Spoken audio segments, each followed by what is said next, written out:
I used to live with my aunt, uncle, and older siblings in a remote area far from other houses. Our home was surrounded by a large pasture with nothing else. Around on our property there was an old abandoned cabin that we owned but never used. My uncle loved to tell me stories about our land. He would talk about the people who lived there long before us. Then one night he told me another story about the land. But it was pretty scary. The old cabin in the middle of our pasture used to belong to a farmer and his young daughter. They lived there alone, and the father worked hard to run the farm by himself. His daughter was only about 6 years old. She was a pretty girl with fair skin, long dark hair, and a happy personality. Then, one day, while the farmer was using his tractor to harvest crops, a terrible accident happened. His young daughter was playing nearby, close to where he was working.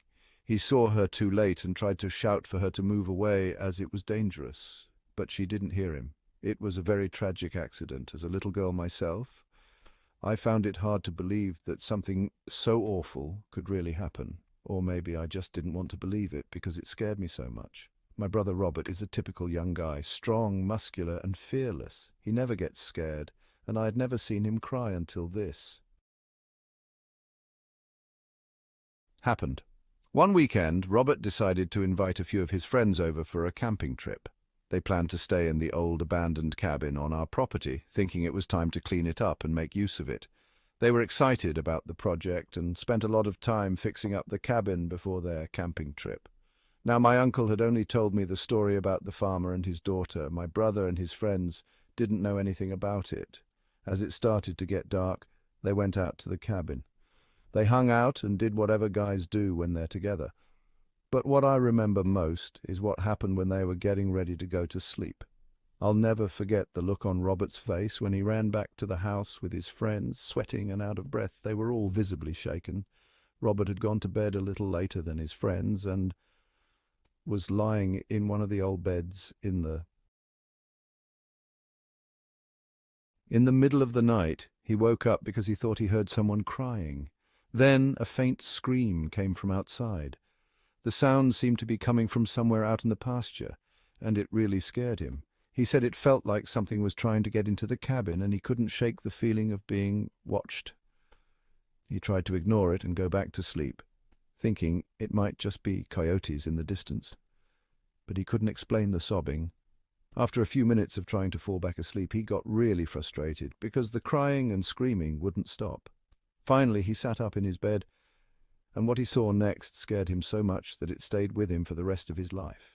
There was a little girl at the foot of his bed. He couldn't see her face clearly because her body was covered in cuts.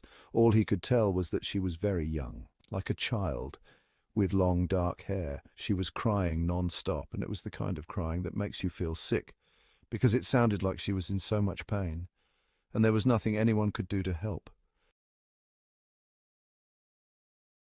When Robert and his friends ran back to the house and woke everyone up to tell what happened in the cabin, it was hard to understand him at first. My brother Robert was actually crying, which had never happened before, and my aunt tried to comfort him. His friends were with him, but they didn't say anything. It wasn't until the next day that I told my brother about the story of the farmer and his daughter that my uncle had told me. The old cabin has been burned down for several years now, so maybe the farmer's daughter can finally rest in peace. So, I grew up on a farm west of the Mississippi. My brother, who's 3 years younger than me, and I both experienced something strange when we were kids. Our farm was huge, with thousands of acres mainly dedicated to growing corn. When the corn was fully grown, the field seemed endless. On days when we weren't busy with chores, my brother and I would explore the tall, rustling stalks. But most of the time we stayed close to the house. Every once in a while, though, we would venture deep into the cornfields to explore.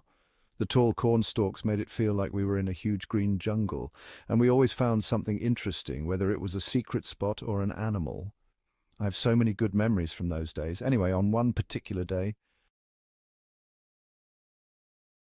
we decided to go exploring again, but this time we were trying to reach a creek that flowed along the far edge of our farm. It was a place we rarely visited because it was so far from the house. We had been to the creek a few times before, and the cool, refreshing water made the long walk worth it, especially on hot summer days. As we got closer, we were just walking and chatting when, out of nowhere, we stepped out of the thick corn into a clearing. This open space was about 40 or 50 feet wide, surrounded by tall corn on all sides. It felt strange because clearings like this weren't supposed to be in the middle of a cornfield. It didn't make any sense to have such a perfectly clear area in the middle of the cornfield, especially since we had never seen anything like it on our farm before. When we stepped to the edge of the clearing, we saw about 10 men inside. They stopped whatever they were doing the moment they noticed us. Everything went silent and they all just stared at us with wide eyes, looking shocked and worried, as if they were caught doing something they shouldn't have been doing. In the few seconds that my brother and I stared in shock, I noticed a few details. The men were all white and appeared to be in their 40s or 50s. They looked like office workers, not people who would typically be on a farm. They were dressed in neat, non-farm clothes like button-up shirts and slacks. There were several large pieces of electronic equipment set up on the cleared dirt. They were bulky and looked like they could be folded up into big carrying cases, similar to how band equipment is packed for quick transport. The equipment was arranged in a way that made the clearing look more like a makeshift workspace than a regular part of the farm. Then one of the men reached out his hand and took a step toward us like he was about to say something. His expression was a mix of surprise and concern. Seeing that, my brother and we didn't wait to see what would happen next. We turned and ran as fast as we could, sprinting back through the cornfields and all the way to the house. We didn't say anything to each other during the run. We were both too scared and unsure of what we had just seen. We felt a strong sense that something was very wrong and didn't want to stay and find out what. When we got back to the house, we wanted to tell our parents about what happened, but our mum was in town and our dad was busy helping our neighbour. When Dad came home a couple of hours later, we met him at the end of the driveway. After listening to us talk excitedly and a bit hysterically about what we had seen, he decided to come back with us to check it out. Since it was already dark by then, he said we would go first thing in the morning. I think Dad figured he'd just go along with us to make us stop talking about it. The next day we all went to the spot where my brother and I had seen the clearing. But when we got there, the clearing was still there, but it was completely empty. Dad agreed it was weird that all the corn had been cleared away, but he didn't seem to believe anything more than that it could have been something completely harmless. But my brother and I still talk about it sometimes, and we both agree it was the weirdest and most unsettling thing we've ever experienced.